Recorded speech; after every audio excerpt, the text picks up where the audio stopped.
Hi, welcome to Learning with Loden. You may be asking, what is Learning with Loden? Typically during the school year, about 9 to 10 times, we'll have updates about our district, and we have a variety of topics that are covered. This month we're going to focus on cybersecurity and the things that we have in place in our district to keep our data safe, to keep our systems safe, to make sure that your child's personal information is protected. And also with our cybersecurity campaign and efforts, we're also giving tips that not only will impact our district, but hopefully help our teachers, staff members, and parents on a personal level to stay safe with your data. I don't know about you, but it appears that every month there's data breaches, and you read about identity theft. Well, we're doing the things that we can behind the scenes to make sure that our students and faculty members are safe and their data is safe and secure. So enjoy this month's update, and also as a reminder, this will be an ongoing program that we have, and all of our videos are archived. So if you miss one, you can go to our YouTube channel to get more information on not just this month's topics, but the future topics too. Hey everybody, and welcome to another year of Learning with Loden. We're excited to bring you a whole new season of topics, and our first one is a very timely topic. We're here with David Liss, our Executive Director of Technology, and we're talking about cybersecurity today. So I guess, Dave, thanks for joining us, and just what is cybersecurity? What's like a high-level overview of that? Well, it's talking about your security, just like you would think of physical security for your house or your bank accounts or anything, but in the cyber world, electronically. I don't know how many of us really have money except for what we have in our wallets. Well, we have credit cards, which is all electronic. When we look into our bank accounts, that's really electronic money at this point. And then we have our profile, which is who we are. That's online. And so we call that our identity. And so we have an identity to one another, but we also have an identity online. And so like keeping that credit secure, reports, credit reports, all that, and so keeping that secure is very, very important. So from, I guess, a school perspective, why are we so focused on like cybersecurity as a school district? Well, we have so many, I mean, think about it, we have 6,400 kids. And with 6,400 kids, that's 6,400 identities. And with that, one of the things, and I'll just go ahead and probably get to something that we would be talking about anyway, and that is schools are a target, especially K-12. And why are they a target? Because we have the most personally identifiable information, which everybody probably knows as PII, electronically available on kids who won't have credit reports for years. So if thieves can come in and take those identities and surface those identities and use them, most of those families, most of those kids aren't going to even find out about it for 10 years or more. And then for us, as I guess a school district, even with our employees as well, it's kind of the same thing. We have a bank, we have 1,300 employees with all of our substitutes and everybody else. So we've got multiple data points of information that we're a prime target, and it's great. Well, and so you asked me about it. Not only do we as faculty and staff, I mean, we want to be diligent so that our identities are not stolen or that we don't have breaches to where, whether it be, I mean, really, honestly, the criminals are out there for anything that has any value.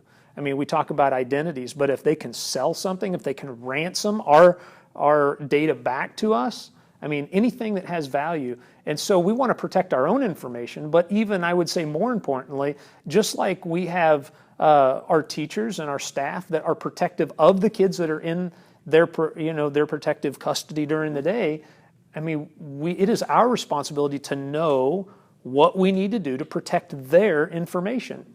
Because if we're compromised, we have access to kids' information that could be compromised. So what are we as a school district doing to help kind of keep that information secure? It's really a multi-layered approach, and I don't want to take too much time in explaining of all of what I call the perimeter, because not that that's not important, but we can secure the perimeter. We can have firewalls. We can have intrusion protection. We can have disaster recovery. We can have all of these different things, and we have systems in place to do that. But our biggest vulnerability are individuals. the users. Because when you think about however many that we said, over 1,000 staff, and then how many of our students are online, each one of those is an endpoint of security. And if we think that we can control their actions, it'd be very naive of us. So really, security awareness is probably the number one thing that we can do, because it is the easiest to breach. And I know that we're taking staff through this this training and stuff. And so, what are some of those highlights of the training that maybe not only our staff need to know, but the general public need to know, that they can kind of a takeaway of high level takeaway? Yes, and our staff, as they've been going through that training, they've found out about physical security, things called tailgating. I mean, really, obviously, if someone gets into our building that is not supposed to be here, they could find their way into someone's office who may have left their computer unlocked. And if their computer's unlocked and it's just sitting there, now I can pose as that person. I can get in and get information that they have access to. So physical security, that tailgating of, hey, you want to be nice, but if somebody that you don't know is at the door of a locked door that you have, access to, don't just let them in. You might want to know why they're there, or say, you need to go through the proper channels to get in the building. So that's been one of the things. Phishing, I mean, you've probably heard so much. With a P. With a PH, yeah. Yes. But phishing, and people have not really heard so much of vishing, which is the voice. We get all those robocalls. And then smishing, which because of SMS text messaging, but all these texts that we're getting to click on the link. The big thing is that the perpetrators can hide themselves in a link.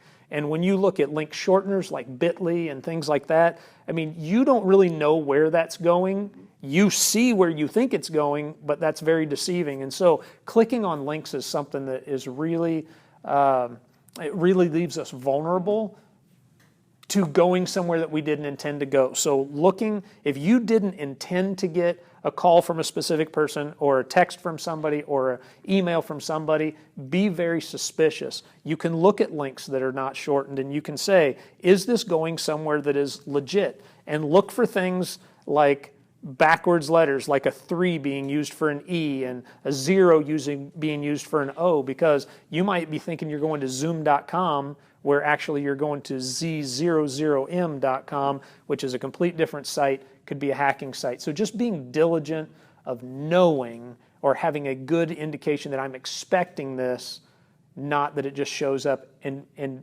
let your suspicion play itself out. And if you have any questions at all, talk to your IT professional and get their opinion on it. And I know even from a school district, people have the ability to disguise themselves as our phone number. We get phone calls probably weekly that say they're getting a phone call that says it's coming from Nixon Schools, but it's about credit card or Medicare or whatever else. And so if you get a phone call from somebody you don't know, it's okay to hang up on your credit card, what you think is your credit card company, and call a number that you know is trusted directly in order to make sure it's okay. I think they would prefer that you call them back. You bring up a great point, Zach, because a lot of times and I will also add one other thing. Urgency is also a big one. You're going to be arrested if you don't click on this link and call the number, these kinds of things. And then verifying, like you said, with a known source, what that number is. So don't just take in the text what number it says to call for your credit card. You know what credit card you have. Don't just take the number in the text. Go out to the internet, find your credit card company, find their customer service number, and then call that one and say, is this legit? I bet you'll find out that those numbers are different. Just a little bit, or it's usually like one number off. It's just a little bit different. And I know too, like my grandpa, he got a phone call from somebody pretending to be me in jail and asking for a quick, bail money. And so they'll use pretty much any tactic they can just to get a hold of any kind of credit card information or identifiable information, just to use that. So just be careful out there. There's two things that I say about cyber criminals. Mm-hmm. They don't care, and they don't play fair. Mm-hmm. Fair and care is not in their vocabulary. So I guess when people are looking out there and trying to figure out what they can do to secure themselves, what are some things that, for both their information and their kids' information, what do they need to have in place? Because we can't always prevent the information from getting out there. We had the Target breach. We had a whole bunch of breaches. Are just kind of a way of life. So what can we do to first prevent it? Not clicking on the links, not going places we don't shouldn't be going anyway, or verifying who is actually there. But then what can we do to monitor? Monitoring, there's a lot of different services out there. And a lot of these services, I mean, one of the biggest ones that comes to mind is I'm thinking the Equifax breach, and you're thinking, what, isn't that where my information is secure? I mean, those kinds of things can happen. But definitely to monitor what is out there on the dark web. And I will tell you, for the longest time, that was difficult for me to even know, like, where do I go for this? And I hate to even start naming products, but there's products out there that that allow you to sign up, put in your information, and I will tell you, when I put in mine, I did the Experian one, and when I put in mine, it made me a little nerve-wracking to actually put in account numbers and credit card numbers and Social Security numbers and so forth. But if that is a trusted service, then they will give you notifications. They scan the dark web, which is something that most of us, I mean, you have to really know what you're doing to even get out there, and it'll scan it and let you know where those breaches are. But then the thing is don't freak out, because I got 40 notices when I first signed up. And so I went out, but a lot of them were either based on previous hacks and so forth, or they said, yeah, they have your email address and your password. But I noticed that the date of the breach was November of 2018. Well, I've changed my password many times since then. But if I still feel uncomfortable with it, then I go change that password for that email address right then. Make sure that you change your passwords very regularly on any kind of financial that you have, and don't make them the same, and make them something that is difficult to breach. I've continued to preach since I've started using it, but to use passphrases instead of passwords. I love 99-cent tacos is a really hard one to break. Don't use that one, because I know that one. But well, and I think that's a good, and not just their stuff, but you brought up a point earlier of put all your kids' information in these systems. So it's not, we always think of the adults, but the moment your child has a Social Security number, somebody could use that for years until they get ready to go to college or anything else. So it's protect your whole family, not just the adults in the family. Yes, and I know that this is going out to our entire community. One of the things, and I would say to anybody in the community that has an insurance plan or something like that at work, you might check into other things that are offered within that. Here at the school district, in part of our insurance plan, we have the employee assistance program, and as part of that, we have Experian's ID Notify. You can go in there and you can add all of your kids under the age of 18. It's already part of our package, and you can monitor up to 10 accounts. I mean, you can monitor your accounts, your Social Security number, bank accounts, and then all of your kids. And again, that comes back kind of full circle with what we were talking about. If I can monitor my kids, if somebody gets my kids' information, I can find out and I can get that corrected before I find out when they're 16 or 17, when they're trying to get a car loan or something else, and you're like, you have 20 credit cards in your name. So, well, Dave, I really want to thank you for giving us these really basics of cybersecurity. I know it's Cybersecurity Awareness Month in October, so we're coming on the tail end of that. So anything else you'd like to add before we end? I would like to add just that everybody be diligent. There's a lot of trainings out there. Cybersecurity is a very real thing, and more people now than ever are starting to get notices that say this has been breached, this has been compromised, etc.